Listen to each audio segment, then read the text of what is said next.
ઓમ ગમ ગણપતયે નમઃ. ઓમ એમ સરસ્વત્યે નમઃ. નારદ ભક્તિ સૂત્ર. આપણે આગળ જોયું કે પ્રેમનું સ્વરૂપ વર્ણવતા નારદજીએ અનિર્વચનીયમ પ્રેમરૂપમ અને મૂકા સ્વાદનવત એમ કહ્યું. પરંતુ પ્રેમ એ એવી અનુભૂતિ છે કે એક બાજુ એમ થાય કે કુછ કહા ન જાય, અને વળી એમ પણ થાય કે કહે બિના કુછ રહા ન જાય. એટલે જ નારદજી 54મા સૂત્રમાં કહે છે, ગુણરહિતમ કામનારહિતમ પ્રતિક્ષણવર્ધમાનમ અવિચ્છિન્નમ સૂક્ષ્મતરમ અનુભવરૂપમ. પ્રેમના આટલા ગુણોનું વર્ણન કર્યું છે. ગુણરહિતમ એટલે ગુણોથી પર, કામનારહિતમ એટલે કામનાથી પર, પ્રતિક્ષણ વર્ધમાનમ એટલે હંમેશા વધતો, અવિચ્છિન્નમ એટલે સતત પ્રવાહ, સૂક્ષ્મતરમ એટલે અતિ સૂક્ષ્મ, અનુભવરૂપમ એટલે આંતરિક અનુભવરૂપ. તો પ્રેમ કેવો છે? તો કે પ્રેમ છે ગુણરહિતમ એટલે કે ગુણાતીત છે એ પ્રેમ છે. કામના રહિતમ જ્યાં કોઈ જ કામનાની પૂર્તિ માટે પ્રેમ કરવામાં આવતો નથી, માત્ર પ્રેમ માટે પ્રેમ છે, કોઈ જ કામના નથી, એવો પ્રેમ એટલે કામના રહિતમ. પ્રતિક્ષણ વર્ધમાનમ પ્રેમ હરપળ વધતો રહે છે, ક્યારેક ઉભરાઈ જાય ને ક્યારેક ઓટ આવી જાય એ પ્રેમ નથી. અવિચ્છિન્નમ એટલે કે પ્રેમનો પ્રવાહ નિરંતર વહેતો રહે છે, ક્યારેક સુકાઈ જતો નથી. સૂક્ષ્મતરમ સૂક્ષ્મથી પણ સૂક્ષ્મ કહો કે સૂક્ષ્મતર એ છે પ્રેમ.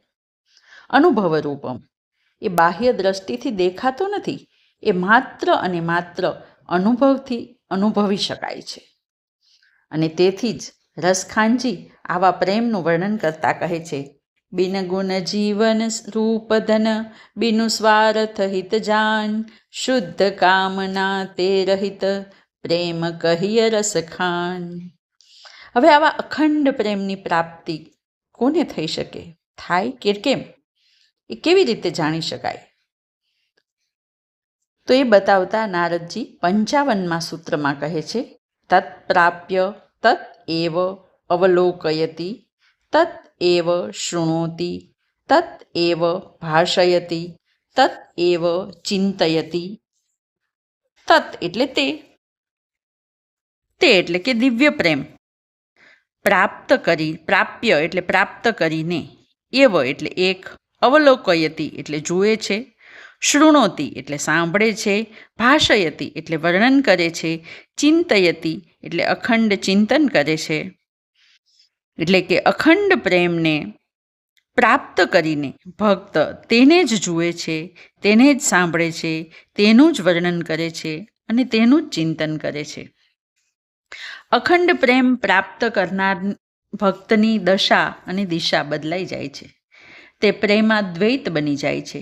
તેને પ્રેમ સિવાય કશું એ દેખાતું નથી. જેવી રીતે નદી દરિયામાં મળે ત્યારે તે પોતાનું નામરૂપ ત્યજી દે છે, તે જ પ્રમાણે ભક્તનો અહંકાર નાશ પામે છે અને તેથી તેનું વ્યક્તિત્વ ભગવાનની સાથે એકાકાર થઈ જાય છે. હવે તે સમસ્ત જગતને ઈશ્વર રૂપ જુએ છે. તેને હવે કોઈ મિત્ર નથી કે કોઈ શત્રુ નથી.